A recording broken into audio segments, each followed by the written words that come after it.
রামনারায়ণ রাম। আমি সর্বপ্রথম ঠাকুর শ্রী শ্রী বালক ব্রহ্মচারী মহারাজের চরণে জানাই আমার শতকোটি প্রণাম এবং আপনাদের সকলকে জানাই বৈদিক অভিনন্দন। রামনারায়ণ রাম। এই বলে আমি আজকে তত্ত্ব ও আলোচনা শুরু করছি। আজকে সমগ্র করাচাবুক থেকে সোনার বাংলা পাঠ করে শোনাবো। পুরো ভিডিওটি শেষ পর্যন্ত দেখবেন, আশা রাখছি ভালো লাগবে। বেলা 10:30 প্লেন সবে দমদম এয়ারপোর্টে এসে থেমেছে। বিদেশি বন্ধুর অভ্যর্থনার ব্যবস্থা সমূহ করা হয়েছে। ত্রুটি যাতে না হয়, ভিআইপি রাস্তা দিয়ে গাড়ি ছুটেছে।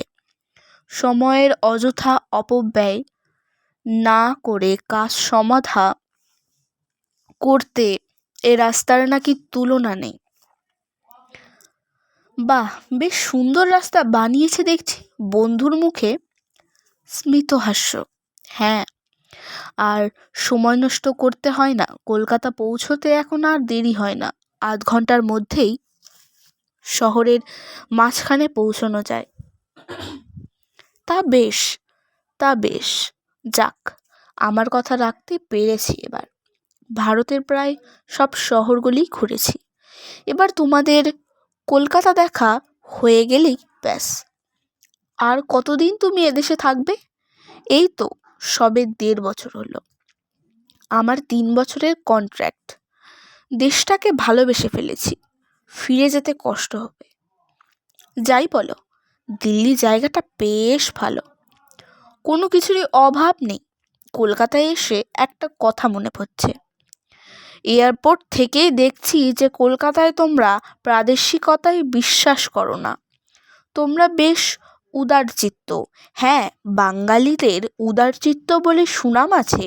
কলকাতায় আমরা সব প্রদেশের লোককেই সমান সুযোগ দিই। কেউ আমাদের বদনাম করতে পারবে না। সত্যি তোমাদের প্রশংসা না করে থাকতে পারছি না। তোমরা আবাঙালিকে সমাদর করে রেখেছ। রাস্তায় তো দেখছি বাঙালিদের চেয়ে অবাঙালি বেশি। ট্যাক্সি চালায় শিখেরা, রিক্সা চালক মুঠে তো মনে হয় অবাঙালি। শহরে পৌঁছে গেছে। 2-3 মিনিটের মধ্যেই গ্রেট ইস্টার্ন হোটেলের সামনে গিয়ে থামবে। বিলেতে একসঙ্গে লন্ডন স্কুল অফ ইকোনমিক্সে পড়তো। আজ বন্ধু বিশেষজ্ঞ হয়ে ভারতবর্ষে এসেছে। আচ্ছা, তোমাকে দেখছি বেয়ারা মুঠে মজুর সবার সঙ্গেই হিন্দি কথা বলতে। কলকাতায় তোমরা কি হিন্দিকে রাষ্ট্রভাষা বলে মেনে নিয়েছো? বিলেতে তো দেখতাম তোমরা দুজন বাঙালি একত্র হলে আমাদের কথা ভুলে যেতে, অনর্গল বাংলা ভাষায় কথা বলে যেতে। তোমার হলো কি? বেয়ারা মুটে মজুর নিম্ন শ্রেণীর প্রায় সবাই অবাঙালি। এরা হয় উড়িয়া, না হয় হিন্দুস্তানি। বাংলা এরা ঠিক বোঝে না।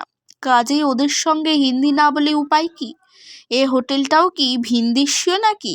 কলকাতার প্রায় হোটেল রেস্টুরেন্টই পাঞ্জাবি, সিন্ধি, মারোয়ারিদের হাতে। বাঙালির হোটেল আছে কয়েকটা, তবে সেগুলো ঠিক থাকবার উপযুক্ত নয়।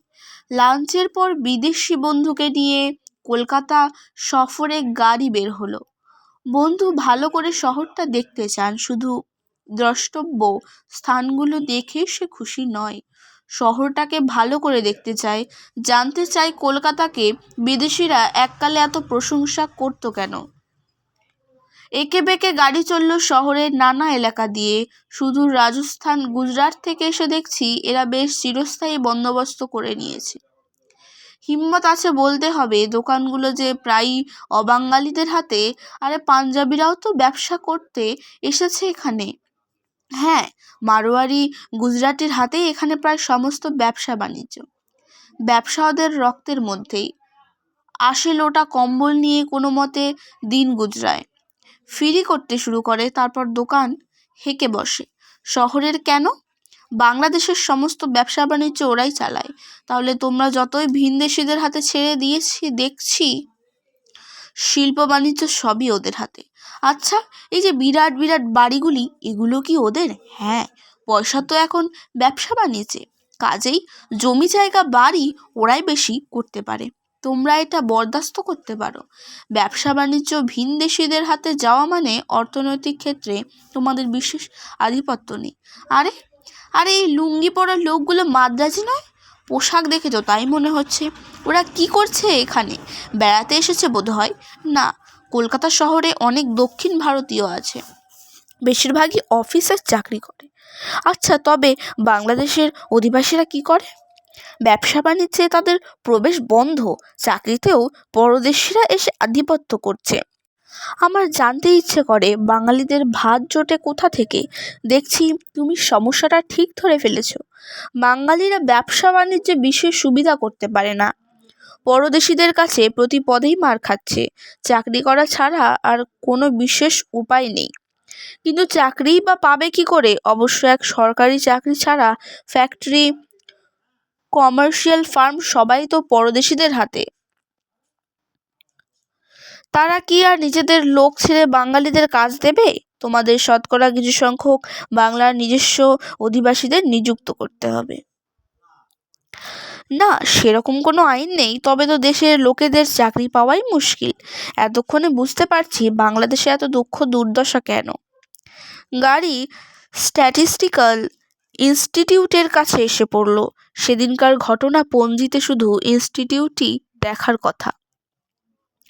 তারপর শহরের দর্শনীয় স্থানগুলি দেখে সন্ধেবেলা বন্ধুর বাড়িতে ডিনারের নেমন্তন্ন।